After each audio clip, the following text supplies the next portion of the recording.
अच्छा, अब हम पहुंच गए हैं वाइंडिंग अप ऑफ कंपनीज़ के ऊपर कि जो जॉइंट स्टॉक कंपनीज़ हैं, अगर उनको ख़त्म करना हो, उनको बंद करना हो, तो उसका क्या तरीक़ाकार है।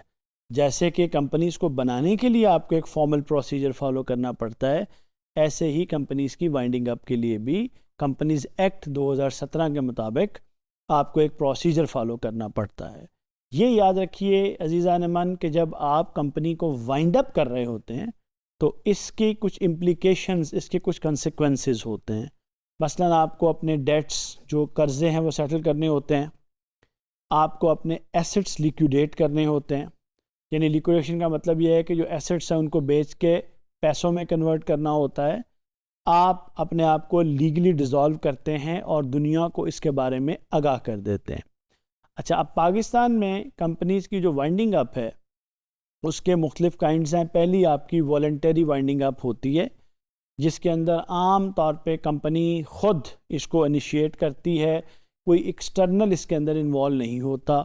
और इसकी रीज़न ये है कि कंपनी ये समझती है कि बिज़नेस का कोई फ्यूचर नहीं है, उसके डायरेक्टर्स या उसके शेयर होल्डर्स नहीं चाहते कि कंपनी को आगे चलाया जाए।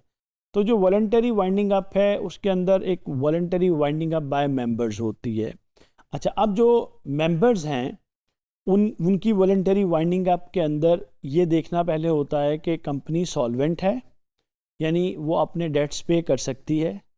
दूसरी बात ये है कि जो बोर्ड है वो एक रेजोल्यूशन पास करता है, फिर मेंबर्स एक स्पेशल रेजोल्यूशन पास करते हैं, फिर डिक्लेरेशन ऑफ सॉल्वेंसी होती है कि हमारे पास इतने पैसे हैं कि हम कर्ज अदा कर सकते हैं।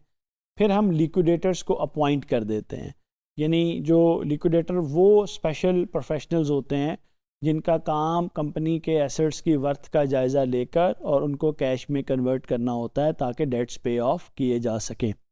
अच्छा, दूसरी होती है creditors voluntary winding up. Company insolvent हो गई है, अपने कर्जे अदा नहीं कर सकती, तो उसके क्रेडिटर्स जो हैं वो एक प्रोसीजर के तहत इन्वॉल्व हो जाते हैं लिक्विडेटर्स की अपॉइंटमेंट में और उनकी सुपरविजन में।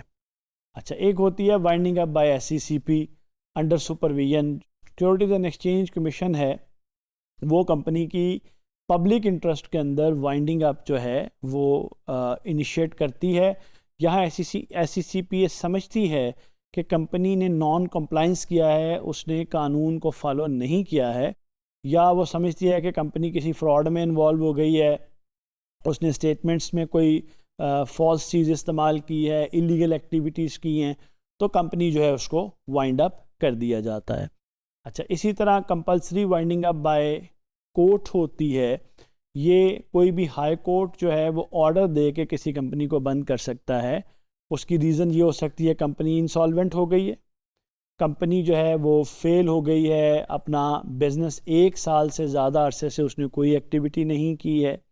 अच्छा, उसके बाद उसकी जो लीगल लिमिट थी, उसके मेंबर्स की कम से कम तादाद उससे कम हो गई है, या उसके अलावा कंपनी ने कोई नेशनल इंटरेस्ट या पब्लिक पॉलिसी के ख़िलाफ़ कोई काम किया है। इस सिलसिले में कोर्ट को एप्लीकेशन क्रेडिटर्स भी दे सकते हैं, SECP भी दे सकता है और शेयर होल्डर्स भी दे सकते हैं। तो उम्मीद है आपको ये क्लियर हुआ होगा कि एक कंपनी कैसे ख़त्म की जा सकती है। शुक्रिया।